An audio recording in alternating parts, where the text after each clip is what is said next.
You are listening to the regular version of Sexy Marriage Radio. smrnation.com.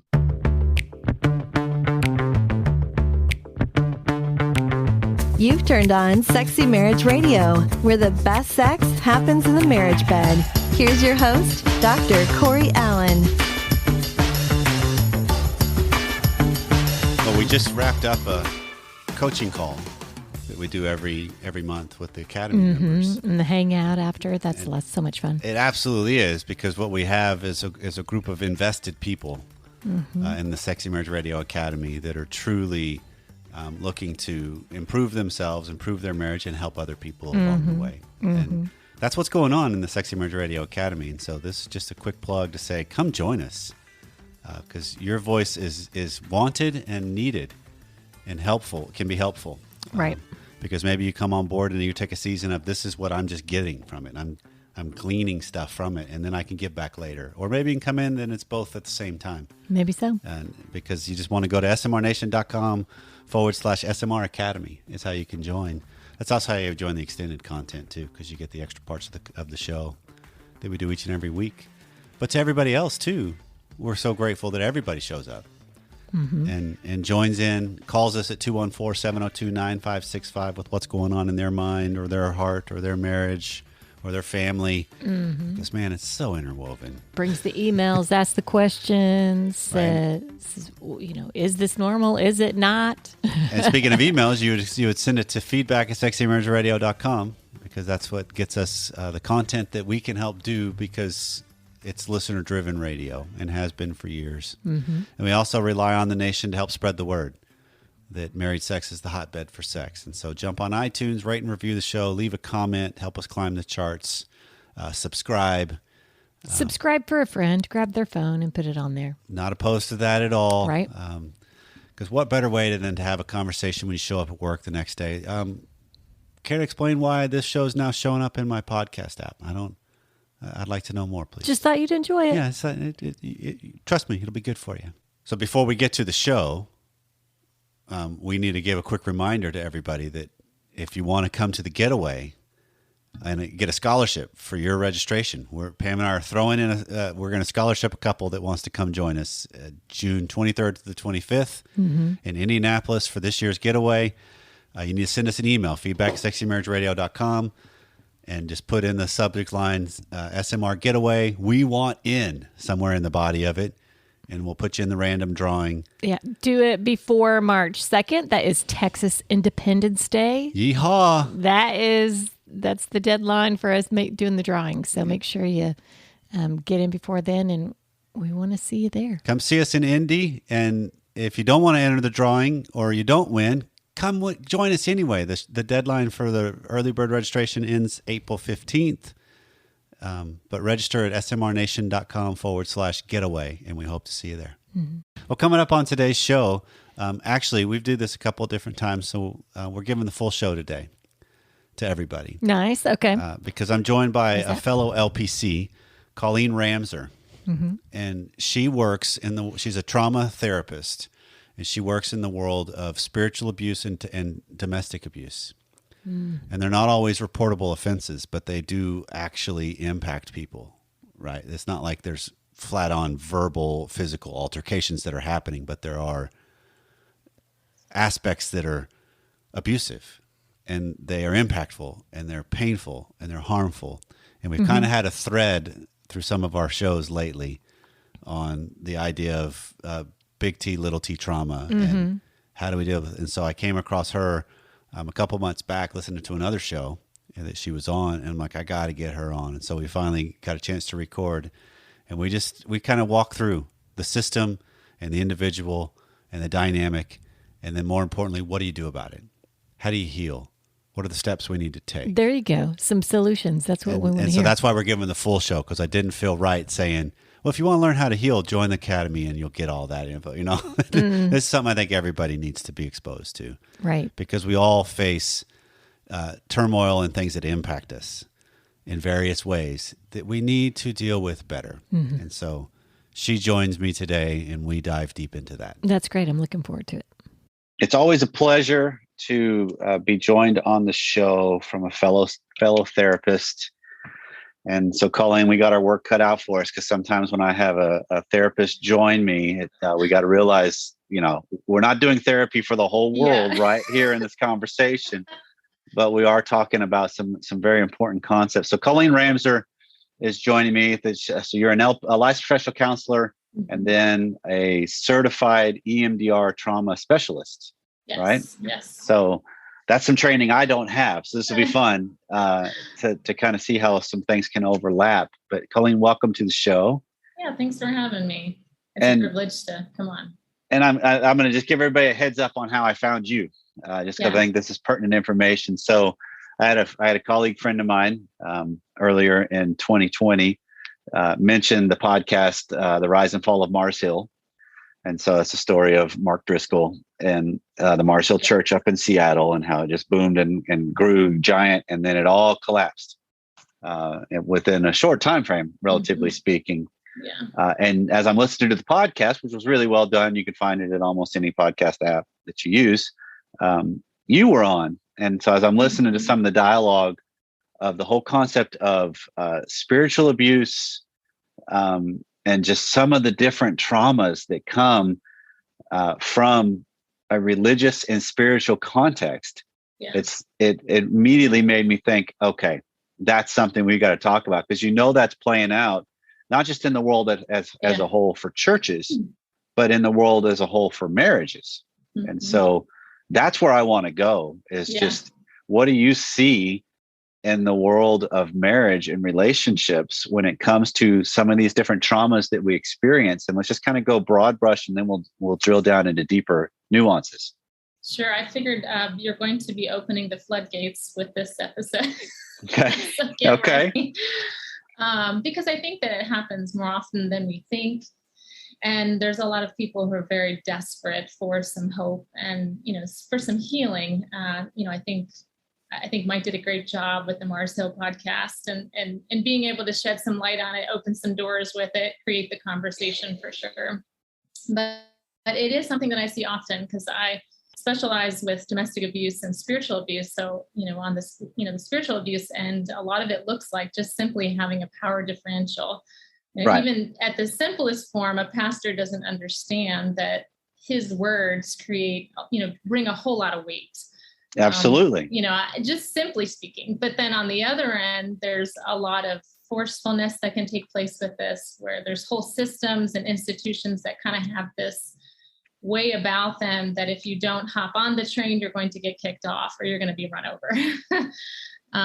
And so there's this concept of agency within the church that I see, in choice, and, that being taken away, not only with spiritual abuse, but also with domestic abuse in marriages, where often I'll see the woman as a victim, and she feels she can't express some of these things that are happening in the home. It's just submit more, do more, pray more. It's the same with the spiritual abuse. They overlap quite a bit in that way. But, the spiritual abuse component, I often will see staff members or people within the church who are pretty closely tied to the leadership, whether they were, whatever position they had, but they're being used, they're kind of being, told that they have to do certain things that they don't agree with. And it's kind of, a lot of times there's a lot of crazy making within that as well. They have a gut feeling something's totally not right. Totally. But each time they bring it to the table, there's a lot of gaslighting. There's a lot of, you don't know what you're talking about. Like, we know what we're talking about. And right. A lot of times, they don't realize it until it's quite a bit later that this has been happening. Okay, so let's go systemic first. Yeah. Because the two things that jump out to me as you're setting the stage up, Colleen, is this idea of there's a system in place, and that helps cultivate what could in some instances unintended consequences, in some instances absolutely intended consequences, and there's fine lines probably between that. Absolutely. And I don't want to go too far down that rabbit hole, because that gets into a world of cruelty and dark side and Machiavellism and all that kind of stuff. It's fun. Yeah, it is, but not for a show like Sexy Marriage Radio necessarily, because that's a whole different beast start to unpack. Yeah. But then the other term that you mentioned is this whole idea of agency. Absolutely. And this is one of those things that is so misunderstood maybe is a way to think of it, misused. Yes. In a lot of ways too, because it doesn't necessarily fit with the Christian ethos. Right. So just more self-sacrifice. Right. Well, exactly. Because that's that whole concept of, well, you just obviously aren't submitting enough. You just obviously aren't fill in the blank, as if you don't exist as a human being and you are your own entity.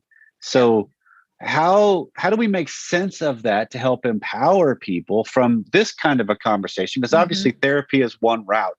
It's definitely beneficial in helping somebody find a safe place to discover that in themselves. Because ultimately that's my goal with every client is how are you practicing better agency? I don't frame it that way, but that's exactly, I don't say it that way, but that's exactly the way it's framed. So how do we make sense of that when it doesn't necessarily fit in the system? So this, I absolutely, I'm on board with self-sacrifice, and I have to kind of help people understand that I'm not against that whatsoever when I talk about agency, but there's a difference between that and losing yourself in someone. And even using self-sacrifice as a means for agency. And what I mean by that is, I see a woman who is self-sacrificing, quote, for her husband, but she's losing her whole personhood. She's losing her, that image bearing, that unique way that she's been created. It's chipping away each time she's enabling this abusive spouse. And that's a whole other can of worms. What is an abusive spouse? But that to me is not sacrifice, but it's enabling. And it's not doing it out of love. It's doing it out of anxious need to have identity. Right. And so there's a difference between that and, choosing to actually self-sacrifice out of the foundation of Christ. And agency, when we don't utilize our agency, I know you and I can nerd out about the nervous system and all kinds of different things, but really we're not coming from our foundation then. We're moving in these spaces that's just creating more chaos within our whole system and who we are. And so I do believe God has created us in such a way to follow what our body is saying, to pay attention to those things, which I know a lot of people get really uncomfortable in Christian circles when we talk about the body, but we can't separate that from our soul. And our bodies tell us things. They say, don't move forward in this. Yeah. Don't say yes to that. Something's off or underhanded or doesn't line up actually with better counsel or better thought. Absolutely. And so I encourage a lot of people to go with that gut feeling, to pay attention to that. And sometimes that can get a little off when you've gone through trauma, but that's essentially the beginning stages of agency, is paying attention to your own embodiment to then make decisions and move forward. Because somewhere along the way, someone was using your body to make their decisions, to fulfill their desires and their needs and wants. Right. Okay. So I'm going to make this kind of practical just for the audience's sake, because this is one of those things that I hear a lot. And I've even had some fascinating conversations recently with a couple that wasn't on a therapeutic standpoint. It was just hey, are we okay kind of a situation. And it was my wife and I, and it was a pornography addiction in him that had been long-term, but unknown to her. But yet, as we're talking more, she's like, anytime the subject came up in church or I heard it, there was a pinging is the way she described it of, I wonder, that's what we're talking about. It's this whole happening. Okay. I wonder if he's really got this. He said he hasn't, but there's something deeper kind of saying. And I think what we do as humans, and it's not just women, because I think men absolutely do this too, is I don't trust my gut and I don't follow it through because one, I'm scared to get the real answer. So it's easier just to live in the anxiety I know than the anxiety that could be. which that's a Sometimes good we difference. Live our lives that way. Well, true, and that's why you're describing this idea of agency, of I give up myself because I'm sacrificing self. Well, sacrificing is even the wrong word. I'm not even seeking what could be, because I'm just trying to relieve the moment. I just don't want the feelings I've got in the moment, and so I'm kicking it down the road to something that's going to be even worse. Yep. Rather than And it realizing, builds. yeah, absolutely, because I think a truism is, and I'm assuming I can speak for you here, but a truism is life does not give me the opportunity of this anxiety or no anxiety. It gives me the opportunity of this anxiety or that anxiety. Which one do I want to choose? Yes, absolutely. And if we want to live, in our truest self, in the most whole self that we can here on earth, I really do believe we have to begin with that reality. Right. Where are we? Talking about Genesis, where are we? Where are Yep. you? And we Yep. have to kind of gather these spaces within our body and understanding where we are and what we actually want or don't want. Going to boundaries, like what is a push on me and what's not. I think within spiritual abuse and domestic abuse, within trauma in general, that gets so diluted. It gets really difficult to hear that and to sense that. And so that there becomes sort of this process of choice and agency and noticing, within your body to kind of move out of that, freeze space or even that fight, space within trauma. Right. Yeah. And this is where, because I think, just so I'm clarifying that we're on the same page, there's a lot of the different things that we can have that happen in our life that are traumatic, but they're not reportable offenses. Sure. Right. But they are things that are definitely impacting us still. Yes. Yeah. And they do alter the relationship dynamic, myself in light and in view of that relationship, and myself in my view of myself, even of, am I a good enough Christian? Am I a good enough spouse? Am I a good enough person? All of the different things that we can have, that we put out these standards that I'm not all of a sudden now, wait, I'm not living according to that, but I haven't really asked the question of what's that standard actually? Is it even valid? How do I want to live? Yeah, absolutely. Okay. And so when you were talking about this idea of trusting my gut, of seeking an ability to follow that more, because I think that's then where we need to slow it down for people to realize it's not I have to follow it all the way through. I just need to take the next step, right? And that kind of what you would describe? Yeah, I would say it's a sense, it's a, that space is a sensing space, and learning how to listen to it. Even, within churches and when this takes place, it's unfortunate because I think what happens is there's sort of this parentified thing that's happening. And so we may feel that something's off, but we don't feel like we have many options or choices to get out of it. And so, with that, you're sensing and trying to gather some data about what is actually happening. But I think sometimes it's helpful to have that outside resource, whether it's a therapist or somebody that's just helping you see some things that you can't see. That is impacting your soul. It's impacting your personhood, your whole body. Yeah, because that's what's so weird too, is a lot of times that person may not be my spouse. Because they're an element of this happens on a systemic level and then on a marital level, right? Because as I'm hearing you talk through this, of how often has the whole message of obligation sex, the whole message of submission, the whole message of headship, the whole message of respect, and all of those vary depending on how we define the term. But that plays out particularly for wives in some ways, because of what people have been raised to think should be, or what have been taught to think should be. And that's a whole nother issue still.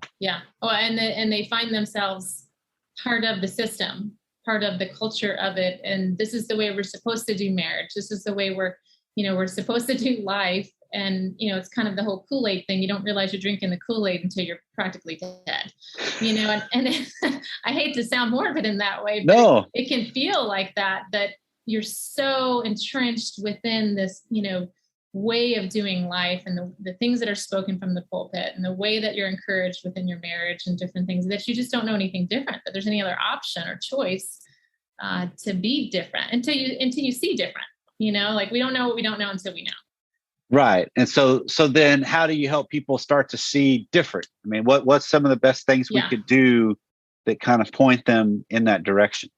Yeah. I think initially there has to be a little bit of an awakening. And it, like I said, it's hard, but it's more often true that people will start to see it when they've already been through a lot of damage, or they've already been kind of beaten down several different ways. And it's, it's the one person who starts to question, this is not right. And then another person says, yeah, I feel that same way, within that system, and questions the system, or questions the marriage, or they are, they come across some sort of content, podcast or book or some sort of webinar, and they start thinking, what they're describing right there sounds a little bit like what I'm going through.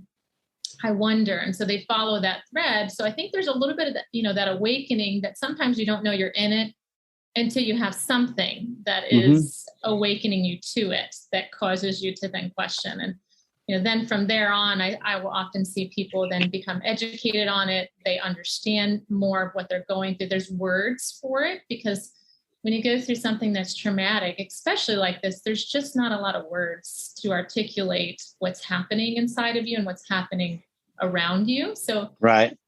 When they've been educated, they have some sort of footing, maybe they found themselves in therapy, they found a supportive community.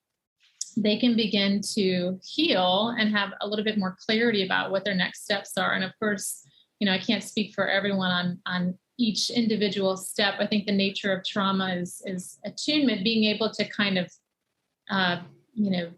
move to the next thing that feels right versus step 1, step 2, step 3. Oh, absolutely.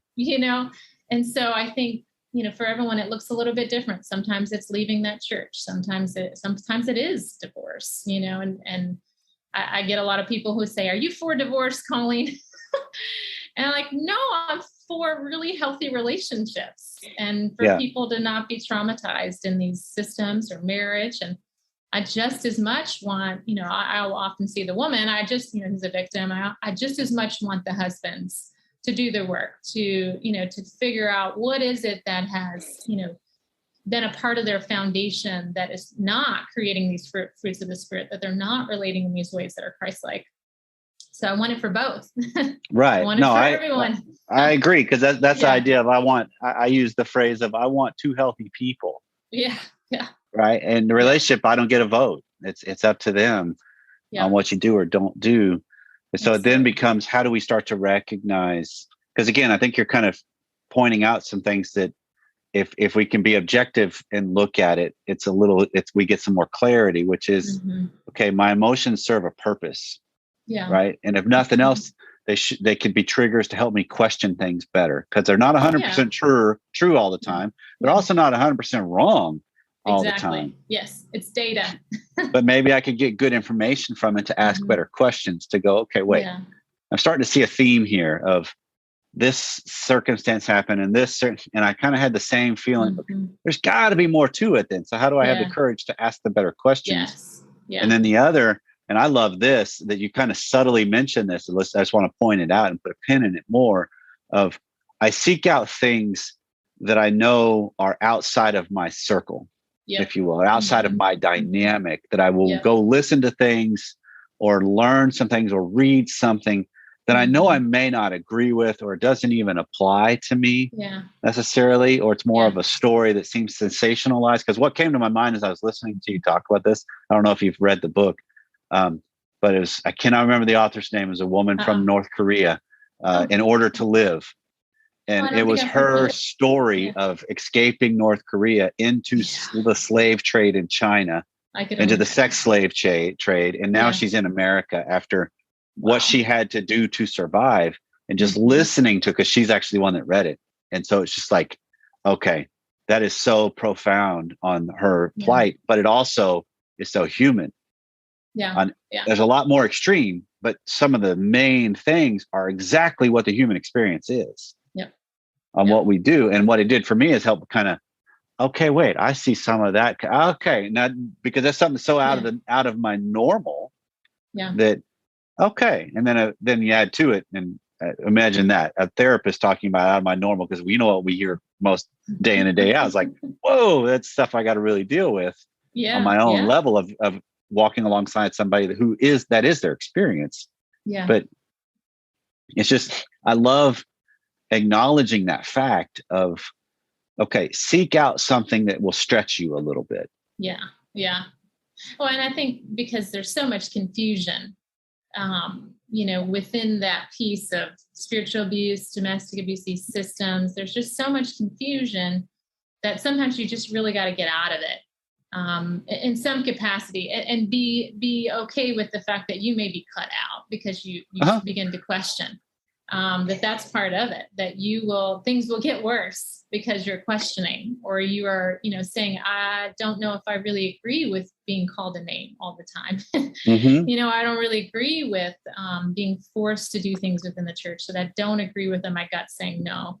But I think, when we look at Christ and how the fruits of the Spirit are, when we are relating out of that, then there is self-control, there is patience, there's gentleness. And if you're not seeing that, then there's a problem. Not that we're perfect. No, not by any means.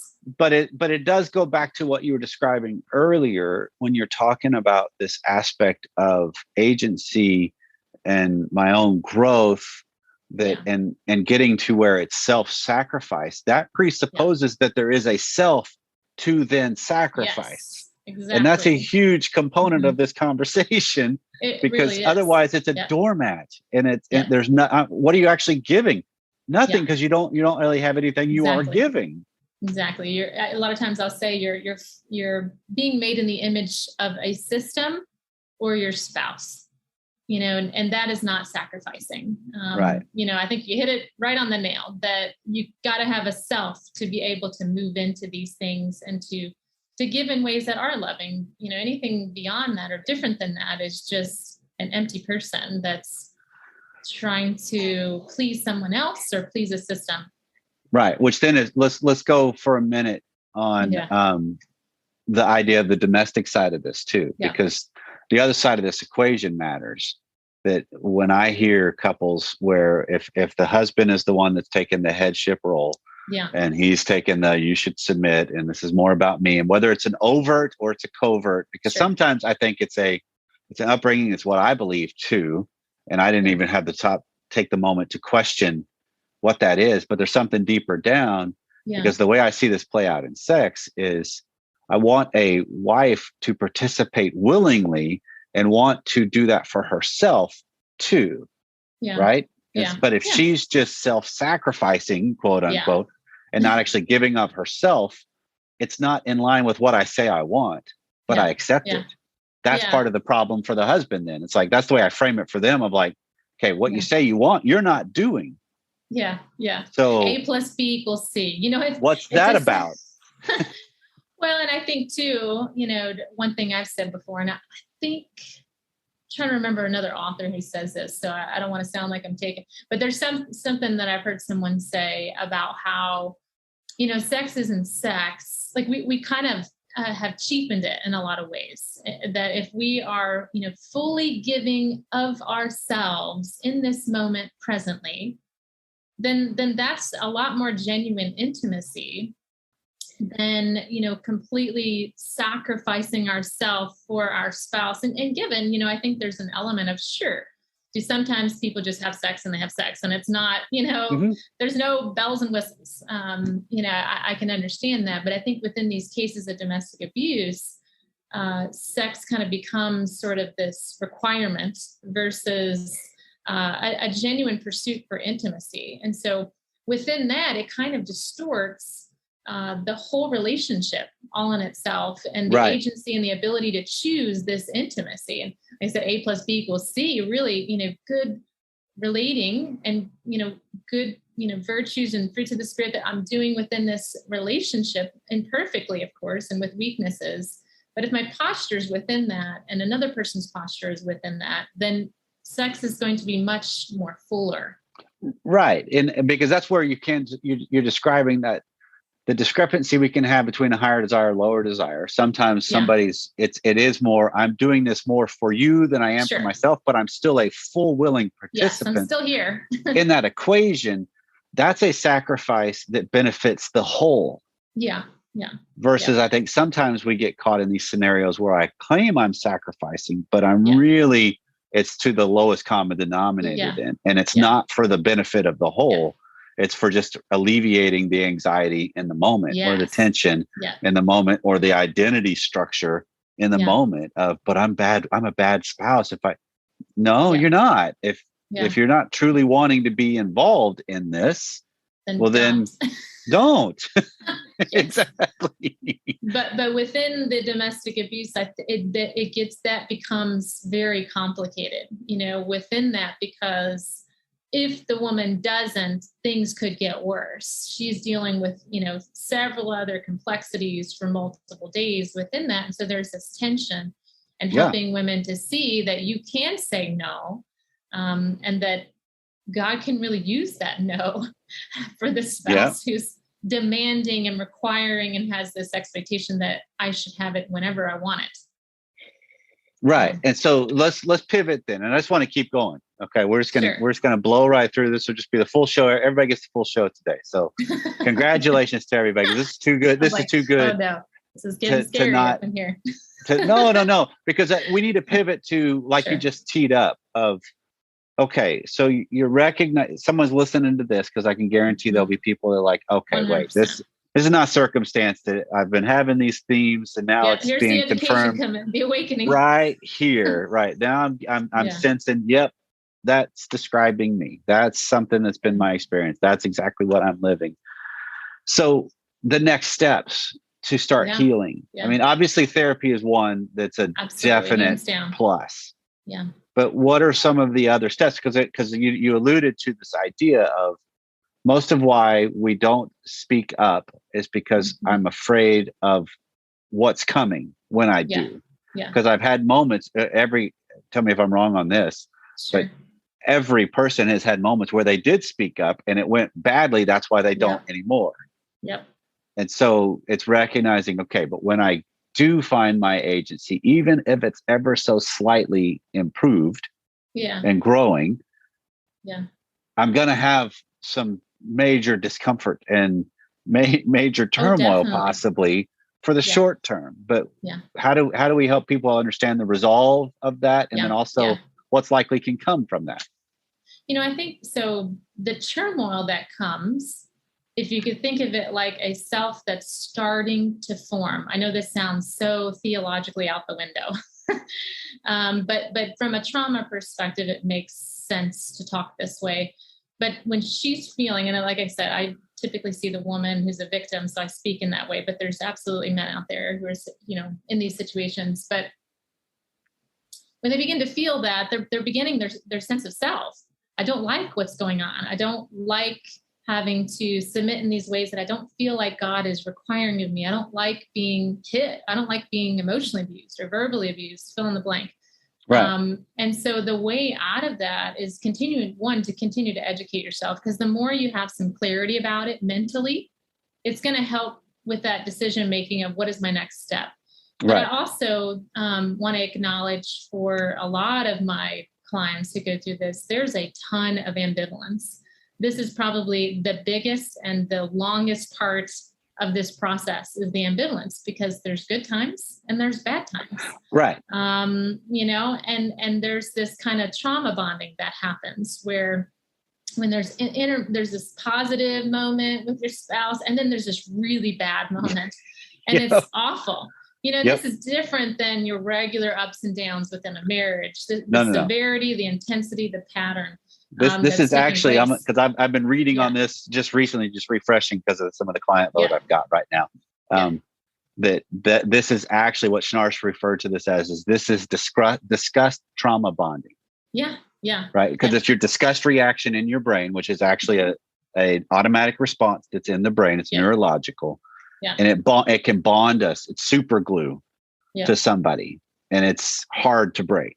It is so hard to break. So there's a lot of education. There's a lot of, how do you get yourself emotionally safe? Sometimes a woman can't be physically safe just yet, because there's a whole lot of stuff to do to prepare for that. Mm-hmm. A lot of times that does look like sometimes even going to therapy without a spouse knowing. I think it's important to pick someone who who knows domestic abuse. And, I mostly work with Christian domestic abuse. So definitely someone who has that combo, who can nuance some of that's going to be really important. But one thing that I've seen is when a woman is able to work through some of the trauma, whether it's through EMDR or somatic experiencing or internal family systems, some of these modes of treatment that are really great for trauma. When she's worked through some of that, it's almost like it clears out the debris enough. You got the education piece, and then she can see so much more clearly what's in front of her. The self begins to form, that it's a little bit more solid. And so those things that are happening within the home get a little bit even more irritating. Like, no, I, see myself made in the image of God, and I am worth, and I do have dignity and worth. And so that's when I see a little bit of that ambivalence begin to kind of wax and wane. And, they're either telling their spouse, hey, you need to get some help, or I'm leaving. They may even, I call it therapeutically separate, which I know the church is scared to death of. But, the way I kind of see it is if he can do his work and she's doing her work and they're healing, within the trauma world, this whole integration is taking place. They're forming a better sense of who they are in Christ. Then you can begin to integrate as a couple, way down the line. Definitely not in the beginning stages. I do not recommend doing marriage counseling in these cases in the beginning, because the woman's just going to be, kind of indirectly abused in the session. And so that's kind of how I see it kind of happen. But then there are some women who, for many, many various different reasons, they don't leave. And I think as a therapist, it requires a lot of patience and understanding. They have their reasonings why they're not leaving, and what does it look like to live within this marriage and still be the healthiest person you possibly can. Well, I think that's where you start to describe, that's a more subtle path and goal of agency while still staying. Exactly. Yes. Right. That it is an element of, because that's what I kind of have a similar journey, in the sense of my goal becomes, how do I help people? Because most of them will come in, and maybe it's not to the severity that you describe of what you work with, but predominantly, but there's this goal of, I'm stuck. Yeah. Yeah. Right. And it's tilted, sadly, severely not in my favor, because the big ones I hear is, financially, there's no way I could leave, even though the behaviors I'm tolerating are intolerable in some ways, because they're affairs, or it's verbal, or it's emotional, or some different things that can be abusive. But even if you could start to empower them to take a stance within that dynamic better, it can shift the dynamic some. Yes. Doesn't necessarily solve it, but I earn my self-respect by doing that. Yeah. And I can still then choose to, for the betterment of, I can. And that at least gives me clarity in the short term. And sometimes that's enough of a disruption in the system to alter it to a much better state. Yeah. And I've seen where, gosh, these are some of the strongest women I've ever seen. Because you really, it's one thing to go and leave. Like I said, I'm not at all saying not to leave, or to stay, or, for everyone, it is absolutely a very personal decision. Right. But when I see women stay, there's so much energy that takes place to stay with that self and who they are and who God's created them to be. They have to do it daily, sometimes hourly. Right. When they are being questioned, or their boundaries are being crossed, or they're sensing that manipulation or crazy making or gaslighting, all of these things, they have to keep finding their footing over and over and over again within the Lord, because, they're so easily pushed all over, throughout their day. And I think it has to be stated, just in the interest of this needs to be noted, this is not just a female against male 100%. thing. Yes. Right. Yes. Because there's an element of husbands and husbanding that have the same scenario of, I feel like I'm the crazy one. I feel like I have no stance. I feel like I'm the one that's being abused here. It's typically not the physical in the sense that, because you got the strength differences and the presence differences in a lot of ways, but not always. And so definitely the men can be the ones who are being abused. I tend to come out in this way because I mostly see women. No, within. and that's the more predominant setup because of the way society has been, for sure, the way culture and churches have been. It's because you headed off you started off the show with this whole idea that it's really all surrounding the aspects of power. Yep. Right. Because whoever has claimed the power, either culturally, societally, or even perceived, systemically, absolutely, even if it's just perceived. Yeah. You got to be careful how you wield that power. 100%. And sometimes people know exactly what they're doing in the wielding of their power. They do. And sometimes they don't. And so I think even those two things let's go there for a second. Yeah. Because what do you do with the difference between the people that know what you're in a system where, they've known how they're doing this versus it's kind of the unintended consequence of it. But it's still, it doesn't mean it doesn't matter and it's not important and impactful. Well, I think I bring it back to the basics, that because I will often hear, well, I just didn't know, or I'm trying the best I can, or, fill in the blank.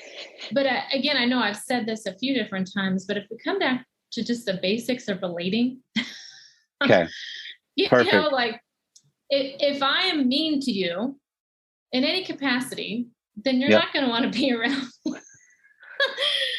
And so I think there's this sort of simple element of, if I act entitled and if I take advantage of you and I take what I want no matter what, it's not this whole did I know or not know. I think there's this sort of moral code within us that we're being selfish. We are taking what's not ours, and we're doing it at someone else's expense. And so, whether it's known or not, I think deep down there's an element of, I probably shouldn't do that. So does this help? Because this is what came to my mind, because it's something I use with some clients occasionally. I need to do it more because I think this is really powerful.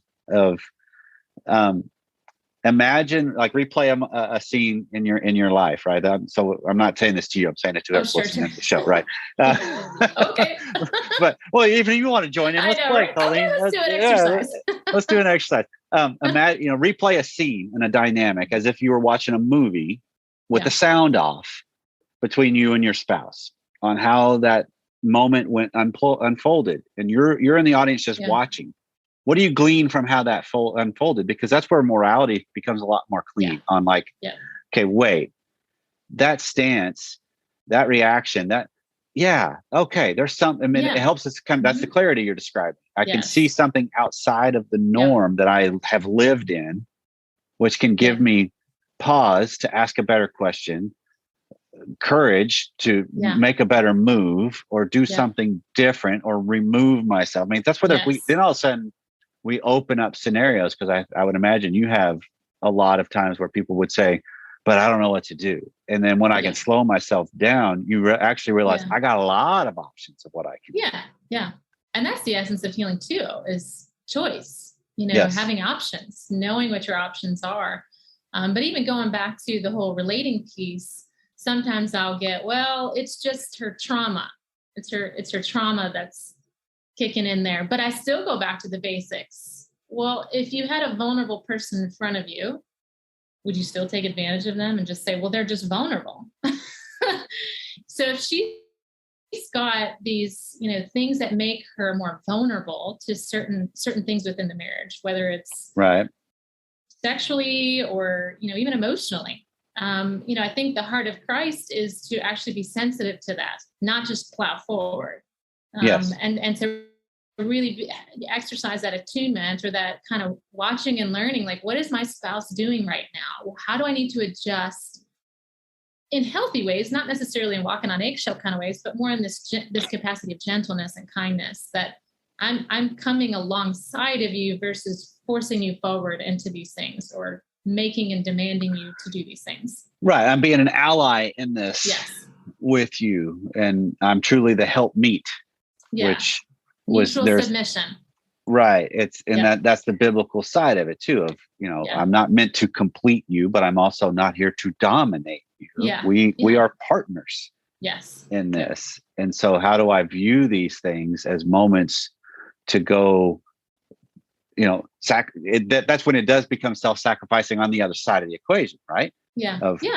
I good sacrifice ways. what my normal was or what I thought, and I get into that. Exactly. Wait, this is actually betterment for the betterment of the whole. And that is Christ's sacrifice. It's power under versus power over. That's perfect. It's how can I serve you in these ways, and that's from a really strong sense of who you are. Yes. Typically the other way is like, ooh, that self has got some stuff going on. Well, and it's worth noting because back in the archives of SMR is Gary Thomas was on, this for those in the nation that are new. And there's a book on when to walk away that he wrote. It's actually following Christ's example of how he avoided toxic situations and toxic people by walking away and removing himself or being clear about that's not why I'm here. And because I'd always loved the thought process of the scriptures where it describes the crowd's mobbing him and they need things from him and he slips away. And it's like, wow, selfish of Jesus. Right. But we don't put that equation on him because he's like, no, I'm about something bigger. I'm going to solve a bigger issue if you have a biblical worldview. Yeah. But it's also recognizing I don't have to meet everybody's needs according to what they want. Yes. Yeah. I can also meet it according to what I want because I have a role in this too. Absolutely. And the capacity for it. Sometimes we need that time away. We need that solitude. I know I do, to build up the capacity to be able to move, to be able to do all these things. And so to be constantly just giving and doing is not healthy. That's great. Well, Colleen, this has been fun. I thank you so much. So tell members of the nation how they can find more of you. And I'll put all this also in the show notes too. Yeah. So I have a private practice. And of course, if you're not in the state of Kentucky, you can't see me, but I do have a group practice. It's ColleenRamserLPC.com. So I'm assuming you'll put that in there, the spelling and different things. But so I do speaking, trainings, and other podcasts. So I love to do that. I've got some clinicians who see a lot of domestic abuse and spiritual abuse. So you can go there for that. But then I also have a course that I've developed, and it's a different website. It's ColleenRamser.com. I currently have a wait list, but this next upcoming one that I'm going to launch, I think I'm going to include some bonus episodes on spiritual abuse. But this course is just literally the basics, the foundation of everything I teach that's trauma-informed, being in his image, being a Christ follower, that's holistic. So it's very foundational, and you can find that there and register for it. But that's two the best ways to keep up with me. Perfect. Well, Colleen, all the best and blessings on your work. And thank you so much for what you do and for the time today. All right. Yeah, absolutely. Well, I'm fascinated by the different people we get to be exposed to because of this show.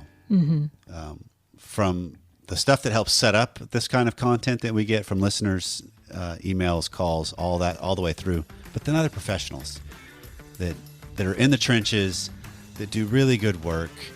And Colleen and I, it was funny because she wanted to connect beforehand. This is a little behind the scenes talk, just to kind of get an idea of the show. And we talked for an hour. And at one point we were like, we should probably be recording this, shouldn't we? And I'm like, yeah, this is really good stuff we're already talking through. Okay. I'm just saying, every time you meet with someone, you need to record it because... Good point. I don't know how many times I've heard you say, we should have been recording that. Good point. Well, I will learn from that and take noted. Thank you. All right. Well, this has been Sexy Marriage Radio. We're so grateful that you took some time out of your day to spend it with us. And if we left something undone, let us know. 214-702-9565 or feedback@sexymarriageradio.com. We'll see you next time.